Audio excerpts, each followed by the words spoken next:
Donald Trump a évoqué mardi la tenue de discussions à très haut niveau, avec Kim Jong à l'approche de sa rencontre avec le dirigeant nord-coréen. Le directeur de la CIA, et futur secrétaire d'État, Mike Pompeo a effectué une visite secrète à Pyongyang au cours de laquelle il a rencontré le dirigeant nord-coréen. Selon le Washington Post, qui a révélé cette information, cette rencontre serait déroulée lors du week-end de Pâques, 31 mars 1er avril. À l'instar de la CIA, la Maison-Blanche s'est refusée, dans un premier temps, à tout commentaire.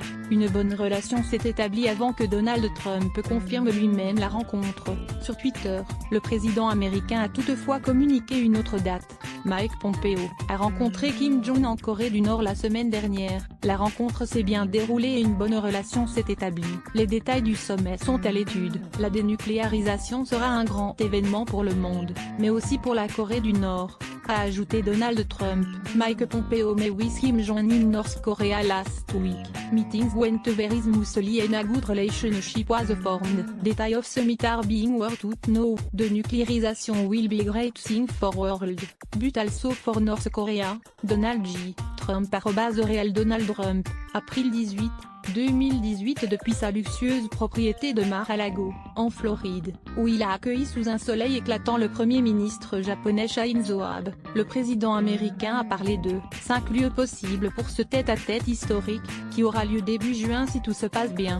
Abordant les préparatifs en cours, Donald Trump a fait preuve d'un certain optimisme. Il nous respecte.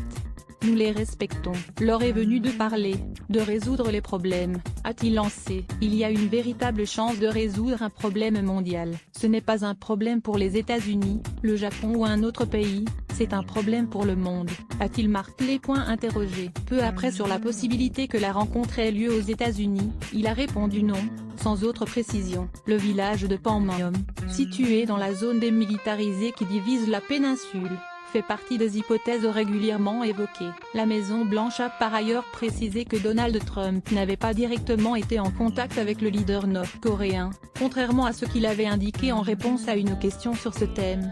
Bénédiction sur la paix des Corées. Donald Trump a par ailleurs affirmé être résolument favorable aux discussions entre les deux Corées sur la nature de leurs liens. À 10 jours d'un sommet entre Kim Jong et le président sud-coréen Moon Jae-in, ils ont ma bénédiction pour discuter de la fin de la guerre. Les gens ne réalisent pas que la guerre de Corée n'est pas terminée, a-t-il expliqué. Le président américain a ainsi semblé confirmer que le sommet du 27 avril pourrait être l'occasion d'évoquer la rédaction d'un traité de paix pour remplacer l'armistice qui a mis fin aux hostilités sur la péninsule à l'issue de la guerre, 1950-53.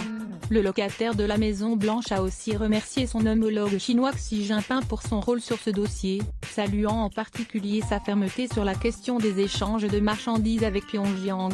Abe salue le courage de Washington insistant sur ses excellentes relations avec Shinzo Abe. Nous nous parlons tout le temps, Donald Trump a promis à ce dernier d'aborder, lors des négociations avec Pyongyang, la question des ressortissants japonais enlevés par la Corée du Nord dans les années 1970 et 1980. Cette question, très sensible sur l'archipel nippon, est régulièrement mise en avant comme une priorité par le gouvernement japonais. À plusieurs reprises, Shinzo Abe a loué la détermination inébranlable et le courage de Donald Trump sur le dossier nord-coréen, louant une fermeté qui a abouti, selon ses termes, à un changement majeur dans l'attitude de Pyongyang. Avec cette visite, Shinzo Abe, en difficulté dans son pays, tentera d'abord de se repositionner au cœur du jeu nord-coréen.